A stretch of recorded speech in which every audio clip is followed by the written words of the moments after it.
Buongiorno a tutti! Today we're going to learn something super important. How to introduce yourself in Italian. Come presentarsi in italiano. Now, this is going to be a beginner-friendly lesson with the most basic and useful expressions that you can easily master, even if you're just starting out in your Italian learning journey. And these phrases will make you sound most authentically Italian. If you want to learn Italian step by step, make sure to subscribe to my channel and enable notifications. You will get fresh lessons every week that will help you build your Italian naturally. Also, make sure to watch till the end because I'm going to use this exact template to introduce myself in Italian, so you can also get some good listening practice from this video. Ok, iniziamo. Let's begin. The first step when introducing yourself is to choose the right greeting. Now, everyone knows ciao, but here's something very important. Ciao is very informal. When meeting new people, it might sound a little bit too casual. So what can you use instead? I recommend using the classical buongiorno. Buongiorno, so good morning, good day, or if it's the afternoon or the evening, you can use buonasera.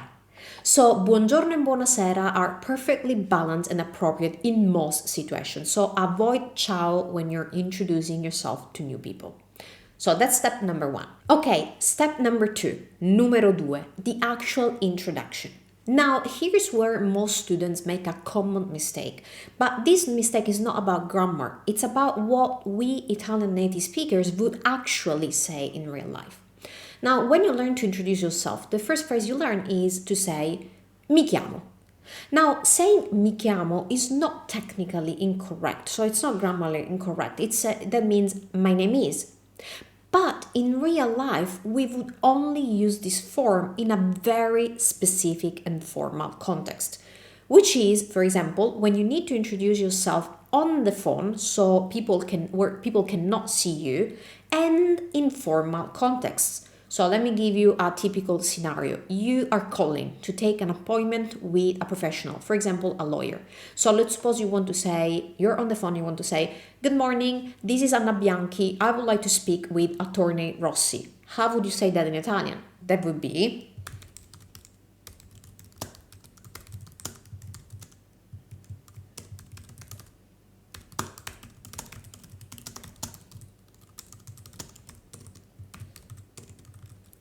buongiorno, always works. Mi chiamo Anna Bianchi. So this is Anna Bianchi. My name is Anna Bianchi. Vorrei parlare con l'avvocato Rossi. I would like to speak with attorney Rossi. So in this case, mi chiamo Anna Bianchi works because you are introducing yourself on the phone where people cannot see you. But this is probably not the context that you will face as a beginner. More likely, you will be introducing yourself to a group of people who can see you. Like, for example, you're taking an Italian group class in person or online and you want to introduce yourself. In this case, to be honest, we would never say buongiorno mi chiamo. That would sound like too much, too stiff. So what would we say instead? We would just say io sono and our name. So let me show you this. We would just say io sono, e per esempio, in my case, Valentina. Io sono Valentina. So instead of using my name is, mi chiamo Valentina, in this scenario where you can see other people, it may be one person or it might be many people in a group, we will probably say buongiorno, io sono Valentina, or just sono Valentina. You can definitely drop the subject pronoun here. Va bene? Ok, perfetto. Let's move on. Step numero 3. Add where you are from. Now, as I always say in Italian and really in any language, there's always more than one way to say something. And this is not exception. So talking about where you are from is not an exception. You can say this in many ways. But at the beginning of the video, I promised you a form that's both very natural, very authentic, and easy to master as a beginner. So something that won't make you question yourself if you're using it correctly and therefore freeze. That's something I don't want to happen to you. So here you have it. What I would use is sono, so still using I am, plus your nationality. So, for example, if you are, let's suppose, American, you can say sono americano. So use your nationality as a way of saying where you are from. This way you're using the verb essere plus an adjective. And the only thing you need to remember is to change the ending of the adjective to match your gender. So you can say sono americano, or you can say sono americana if you need to change that because you're a woman. If you want to add more about the place where you're from, you can say what city you're from, what city you live in. So I would add vivo a, I live in. Now remember, when talking about cities, we always use the preposition a. So I know in English you say I live in, for example, Rome. In Italian we say vivo a Roma. And this works with any city in the world, really. It doesn't matter if you live in a foreign city, so not in Italy. You can still say vivo a New York. Va bene? So that's how I would talk about where you're from. These are the two easiest formulas you can use. I am and your nationality, and vivo a and the city you live. Va bene? Perfetto. Now, passo numero 4, step number 4. If you want, and if it's appropriate, you can add your age. Now, the only thing I want you to notice about adding your age, talking about your age, that in Italian, we are not our age. We have our years. What do I mean with that? I mean that we don't use the expression I am X years old. We use the expression I have X years. That's the correct way of talking about age in Italian.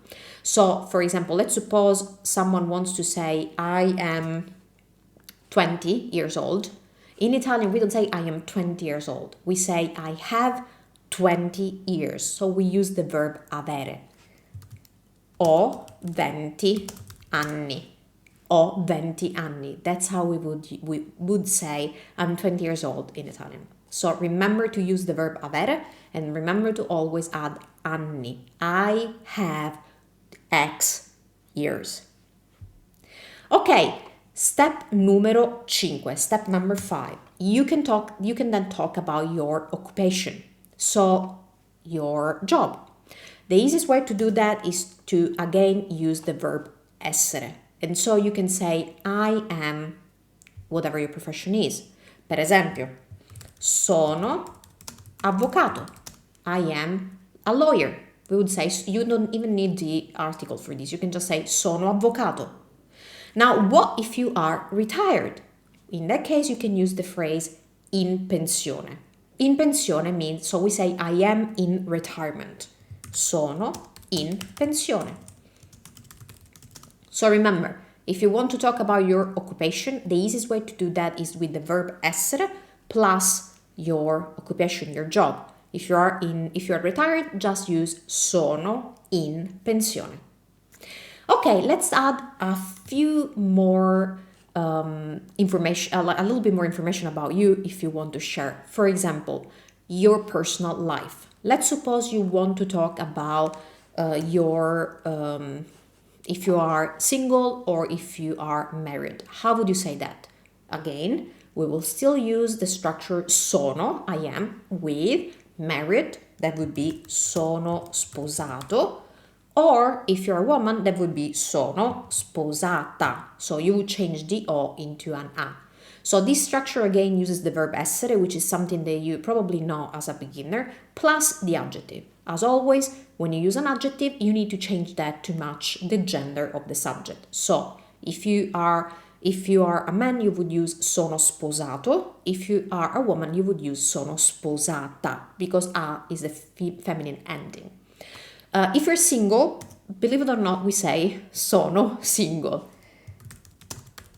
So that's completely normal in Italian to say sono single. Va bene? And that's the same both for a man and a woman because it's a foreign word that we have acquired in Italian, so we don't change that. Sono single works for anyone. If you want to add more about your family members, so if you want to talk about other family members like children or grandchildren, then make sure to check out my dedicated video about family vocabulary. The link is in the description and you can also talk about them. Now let's talk about the final step. If you want, you can add something about your hobbies and passions by simply using the formula mi piace plus the verb in the infinitive form. So let me show you this. Più infinito. What do I mean with that? Let's suppose you like, for example, to read. Then you can say, I like to read. Mi piace leggere. So you could say, for example, nel tempo libero, which means in the free time. Notice we don't say in my free time. We just say in the free time. Mi piace leggere.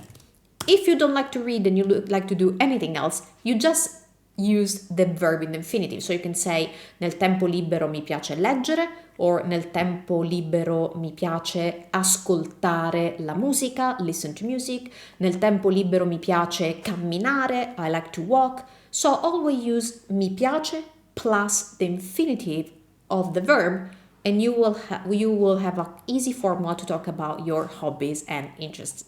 Okay, now let me put all together. So we went through 7 steps, 7 passi. Now I'm going to put everything together and I'm going to introduce myself in Italian only, so you can practice your listening skills and review what we learned today. Buongiorno a tutti, io sono Valentina Stella, sono italiana e vivo a San Benedetto del Tronto. Ho 39 anni e sono insegnante di italiano. Sono sposata e nel tempo libero mi piace disegnare, dipingere e ascoltare la musica. Now, if you want to know what I said, if you want to see the transcript and the translation of what I just said, don't forget to download the PDF that I prepared for you for this lesson, so you can easily review all the steps, use the template to make your introduction, and you can also check what you got from my introduction. Ok, molto bene. Now you know how to introduce yourself like a real Italian. Remember, sometimes the most natural way is not what you find in textbooks. Now it's your turn. Use the template that we used today to introduce yourself in the comments. I would love to know more about you. Also, don't forget to let me know if you want to learn more advanced expressions to introduce yourself in Italian. And make sure to subscribe to my channel for more Italian lessons to take you from beginner to confident speaker. Ci vediamo presto. See you soon. Ciao da Valentina.